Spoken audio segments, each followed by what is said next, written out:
म्हणजे कुठल्याच गोष्टीची कमतरता मला लग्नानंतर भासलीच नाही किंवा अजूनही नाही आहे.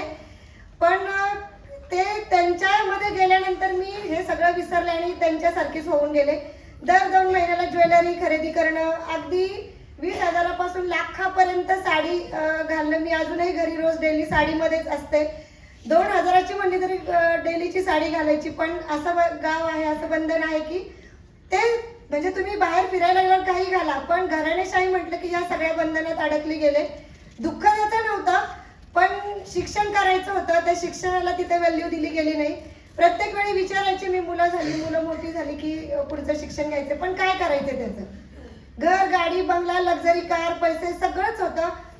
मिस्टरांचा स्वतःचा कंस्ट्रक्शनचा बिझनेस आहे. 2-3 साईट चालू आहे. 2-3 100-1 फ्लॅट आमचे रेंटनी दिलेले आहेत. 15 ते 20 शॉप रेंटनी आहेत. म्हणजे असे कधी काहीतरी आपण बाहेर जाऊन करू या गोष्टींना मान्यताच नव्हती. सासूबाई सासरे वारलेले असल्यामुळे सासूबाईंनी शेतीतूनच सगळं डेव्हलप केलं. मिस्टरनी सगळं छान आहे. म्हणजे इथे मला माझ्या कलागुणांना वाव द्यायला चान्सच मिळाला नाही. असे 10 वर्ष उलटले. त्यानंतर मी मुलांच्या शाळेमध्ये इंग्लिश मिडियमला मुलं टाकली, पण तिथे गेल्यावर भासायला लागलं की अरे मला बोललेलं कळत नाही टीचर लोकांनी. मिस्टरांची परमिशन असायची, पण गरज काय म्हणून ते थांबत गेलं.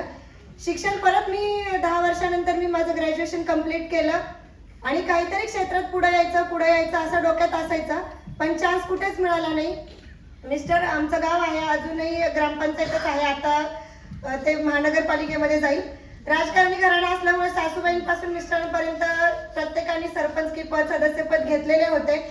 आणि मागच्या कोविडच्या आधी तो चान्स मला आला. मला राजकारणात इंटरेस्ट नव्हता, पण घरातल्यांनी असाच फॉर्म भरला, बॅनर लागले गेले आणि काहीच माहिती नाही आणि मला असंच उभं केलं गेलं. का तर घरातून हा सपोर्ट, नाव आणि सगळं.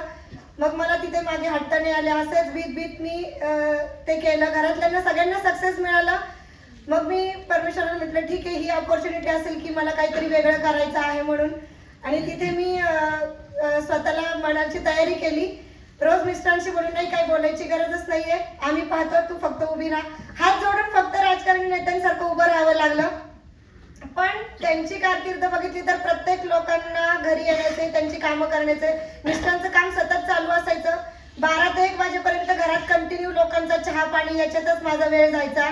प्रत्येकाचे प्रॉब्लेम ऐकायचे, प्रत्येक महिलांचे, घरातल्या लोकांचे, सगळ्यांचे. हे सगळं डोक्यात घेऊन मी पण राजकारणात उतरले. महिलांना ओपन आरक्षण पडलं होतं, पण माझं बॅड लक की मला तिथे यश नाही आलं. आणि आत्ताच्या गेल्या 5 वर्षामध्ये म्हणजे माझा भरपूर पैसा तिथे गेला. पण असं काही नाहीये की पूर्णच बॅकला गेलो किंवा पूर्ण कष्ट करण्याची तयारी आता शून्यातून पूर्ण सुरू करायची, असं पण काही नव्हतं. घरातले सगळे इझिली सगळे ही गोष्ट विसरून गेले का आता त्यांच्या रक्तातच ते होतं. पण मी स्वतःला खूप की काहीच करू शकले नाही किंवा अगदी 110 मतांनी मी खाली पडले माझ्या समोरच्यांशी. आणि हे गावातल्या गावातच झालं. तुम्हाला भावकी माहिती असेल, त्यांच्यातच झालं. आणि सगळे लोक एकदम परत आनंदाने जगायला लागली. संपले इलेक्शन, जपर इलेक्शन असं त्यांच्यामध्ये होत गेलं. पण मी माझी स्वतः कुठेतरी मनाला खात गेले आणि हे सगळं डिप्रेशन मध्ये अगदी गेले मी. आणि अशी व्यक्ती माझ्या आयुष्यात खूप आधीपासून होती आणि त्या पिरियड मध्ये पण ती व्यक्ती माझ्या आयुष्यात पुन्हा आली. आणि ते त्यांच्यासाठी एकदा जोरदार टाळ्या होऊ देत. त्या म्हणजे ग्रेट माझ्या आपल्या वैशाली नाईक मॅडम. आणि त्या माझ्या आयुष्यामध्ये आल्या. मी वेस्टेज सप्लिमेंट त्याच्या आधी सुद्धा घेत होते. गेली 10-12 वर्षापूर्वीपासून आम्ही ओळखत आहोत. योगाच्या बॅचेस मधून मी योगाची त्यांची स्टुडंट आहे. मी हे सगळं घेत होते, पण घराणं असं होतं त्यामुळे त्यांनी पण मला कधी बिझनेसला नाही केलं. आणि मीही कधी नेटवर्क मार्केटिंग म्हणून स्वतःला म्हणजे बाहेरचं जगच माहिती नाहीये मला. मी प्रोडक्ट घ्यायचे, नातेवाईकांना सजेस्ट करायचे, बऱ्याच लोकांना द्यायचे, माझ्याकडून भरपूर सेल व्हायचा. अगदी त्यावेळी मी 4-4 कन्सिस्टन्सी, 5-5 कन्सिस्टन्सी करायचे, फ्री प्रोडक्ट यायचे, पैसे यायचे. पण मला याच्यात म्हणजे असं बिझनेस करायला त्यांनी नाही सांगितलं, पण मी स्वतः कधी सर्च नाही केलं. आणि मला असं वाटायचं कोणतरी येते, काहीतरी देते आणि कशाला कोणाच्या पोटावर आपण पाय द्यायचा. म्हणजे त्या वलयातून मी बाहेरच नव्हते. अरे अगदी त्यांना थोडेफार काहीतरी येत असेल आणि मी अजून त्यात कशाला वर. ठीक आहे ना, आपल्याकडे एवढं सगळं आहे तर मग कशाला. म्हणून मी कधीच हा विचार नाही केला. पण मी राजकारणात खाली आल्यानंतर माझ्याकडे अशा बऱ्याच महिला येत होत्या. काही टेलरिंग होत्या, काही मेस चालवायच्या, काही बरेच उद्योग करायच्या. पण मी स्वतः बचत गट पण चालवायचे. 10 ते 15 बचत गट माझ्या हातात होते, माझ्या मिस्टरांनी दिलेले होते. त्याच्यातून मी प्रत्येक वेळी महिलांना 10, 20, 30 असं कर्ज देत होते, त्यांच्याकडनं घ्यायचे. पण त्यांना जेव्हा ते भरता नाही आलं तेव्हा त्यांचे प्रॉब्लेम ऐकून मी स्वतः त्यांना आतून हेल्प करायचे. कारण पैसा माझ्या हातात पूर्वी पण होता, अजून पण आहे. पण कसं असतं की एक आझादीचं लाईफ नव्हतं, मला माझी स्वतःची आयडेंटिटी नव्हती. हे सगळं मी त्या शोधातच होते. मग मी या महिलांना इथे आणण्यासाठी मी नाईक मॅडमला फोन केला की तुम्ही जे काही करता ते काय आहे मला सांगितलं तर माझ्या ह्या महिलांना त्याची गरज मिळेल.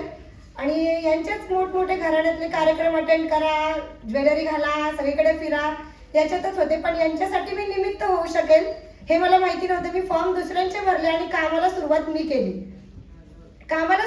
आणि माझं असं आहे की कुठलंही काम घेतलं तर त्यात पूर्ण आपलं सगळं ओतून द्यायचं. आणि मग मी वेस्टेज बिझनेसला जॉईन केलं आणि मी कामाला सुरुवात केली. कामाला इतकी फास्ट सुरुवात केली, घरात खोटं सांगून जायचे की आज हिच्या घरी चहा पार्टी, छोटी किटी पार्टी आहे. फॉर्च्युनर घेऊन मी प्रत्येक वेळी जिथे जिथे जाईल तिथे मला ओळखतील म्हणून मी अगदी साध्या साडीमध्ये जायचे आणि सगळ्या महिलांचे प्लॅन दाखवायचे. आणि त्या महिला डायरेक्टर होत गेल्या, मला हा बिझनेसच कळला नाही. इझी सगळं होत गेलं. फटाफट मी वेस्टेजमध्ये आले, एकदा लास्ट बसले होते, दुसऱ्या महिन्यात ब्रॉन्झ, गोल्ड, सिल्वर सगळं अचीव केलं, स्टार अचीव केलं. पण सुरुवात मी आपल्या नातेवाईकांपासून केली होती. कारण ते सोबत असतील तर मला कुठेतरी थांबवलं गेलं नाही पाहिजे. आणि तुम्हाला चांगलं माहिती, जवळची लोकच आपल्याला खेचतात. पटापट माझा सक्सेस येत गेला आणि तो सक्सेस तिथेच परत थांबला सुद्धा. त्यामुळे मग मी पुन्हा डिप्रेस झाले. पण इथे येत गेले, इव्हेंटला येत होते, सेमिनार अटेंड करत होते, एक एनर्जी मला मिळत होती. मी इथेच ऐकलं होतं, डाऊनलाईन किती झिरो झाली तरी अपलाईन जिवंत राहायला पाहिजे. डाऊनलाईन किती पण झिरो झाली तरी अपलाईन जिवंत राहायला पाहिजे. हे प्रत्येक वेळी ऐकत जायचे. 20-20, 30-30 लोकांना घेऊन यायचे आणि पटपट स्टार लेवल कम्प्लीट केलं होतं. पण त्याच्यानंतर असे दिवस आले की अगदी 2-3 महिलांनाच घेऊन मी इथे यायला लागले.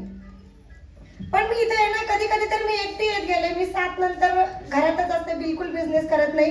घरातल्यांना माहितीही नाही की मी मोठी गाडी, कार, फॉर्च्युनर घेऊन तेल शॅम्पूचे डेमो दाखवतीये, आपले लेडी बुक दाखवते. काहीच माहिती नव्हतं. मी कुठलाच फोटो आजपर्यंत पोस्ट केलेला नाहीये ग्रुपवरती. जे लोक मी माझ्या ग्रुपला ऍड केलेत अजूनही कोणाला माहिती नाही. आज हा माझा सक्सेस आहे तरी माझी फक्त मुलगी आहे. कारण त्यांना हे माहितीच नाही काय युसीडी आणि काय युनिव्हर्सल क्राऊन डायरेक्टर, किती चेक काय. पण चेक नाही, मला कोणासाठी तरी निमित्त व्हायचे म्हणून मी पुन्हा स्टार्ट केलं. आणि गेल्या वर्षी वेस्टेजमध्ये जॉईन झालेले मला 2 ते 2.5 वर्ष झाले. लास्ट इयरमध्ये पुन्हा हे सगळं सुरुवात केलं आणि इझिली हे सगळं होत गेलं आणि मी युनिव्हर्सल क्राऊन डायरेक्टर झाले. सांगण्यासारखं खूप काही आहे, पण माझाही एक दिवस असेल सक्सेस सेमिनारचा, तेव्हा माझे अनेक असे बरेच सरप्राईज आहेत, ते मी सांगेन. पण फक्त आणि फक्त मी स्वतःच्या आयडेंटिटीसाठी इथे आले आहे आणि ते मला अजूनही प्रूव्ह करून दाखवायचे. मला नाही वाटत मी हे खूप मोठं सक्सेस घेतलंय, कारण आता खरी जर्नी स्टार्ट झाली माझी. त्यामुळे मी कोणालाच इन्व्हाइट नाही केलेलं माझ्या जवळच्या, अगदी बाहेरच्या लोकांना सुद्धा नाही. सगळे एज्युकेटेड फॅमिली, सगळ्यांचे विचार म्हणजे इथेच आहेत. पण मी तेवढं सक्सेसच घेतलं नाही असं मला वाटतंय, त्यामुळे मी कोणालाच बोलेल नाही. त्यामुळे थँक्यू सो मच. आणि वेस्टेजने ही ताकद दिली आणि मला आझादीचं लाईफ मिळालंय आणि मी कुठेतरी स्वतःला प्रूव्ह करते. आणि अशाच माझ्या कित्येक महिलांना मी हा प्लॅटफॉर्म देऊ शकते. तर इथे मला माझी आयडेंटिटी मिळते. आणि प्रत्येक महिलेला एक मेसेज आहे माझा की तुम्हाला किती पण घरातून म्हणजे प्रॉब्लेम असू देत, मी होम मीटिंगद्वारे हा बिझनेस बिल्ड केला. 1 वर्षानंतर जेव्हा माझी पूर्ण टीम संपली तेव्हा मी होम मीटिंगद्वारे बिझनेस बिल्ड केला आहे. 2 ते 5 घरातले लोक सगळे गेल्यानंतर झोपायला मी घरात 1-to-1 मीटिंग घेतलेल्या आहेत. दीपल मॅडमची एक मीटिंग अटेंड केली होती. 1-to-1 मीटिंग घ्या. आणि जेव्हा घरात कोणीतरी असेल, घरात मिस्टर थांबतील, सासूबाई असतील, पाहुणे असतील, तेव्हा दुसऱ्यांच्या घरी मी चहा स्वतः खर्च करून चहा पार्टी, फेशियलचे डेमो, मेकअपचे डेमो देऊन बिझनेस बिल्ड केला आहे. आणि तुम्ही काहीतरी एक आपलं म्हणतो ना आपण हेल्थ कॅटेगरी, ब्युटी कॅटेगरी, तसं मी ब्युटीवर काम करते. आणि आता पण आपली जी ऑफर लागली, माझा भरपूर सेल होत आहे. माझे 3 डायरेक्टर लेवल ऑलरेडी क्वालिफाय झालेले आहेत आता सुद्धा. तर तुम्ही स्वतःचा टार्गेट ठेवा आणि त्या सक्सेसच्या बाजूने प्रयत्न करा.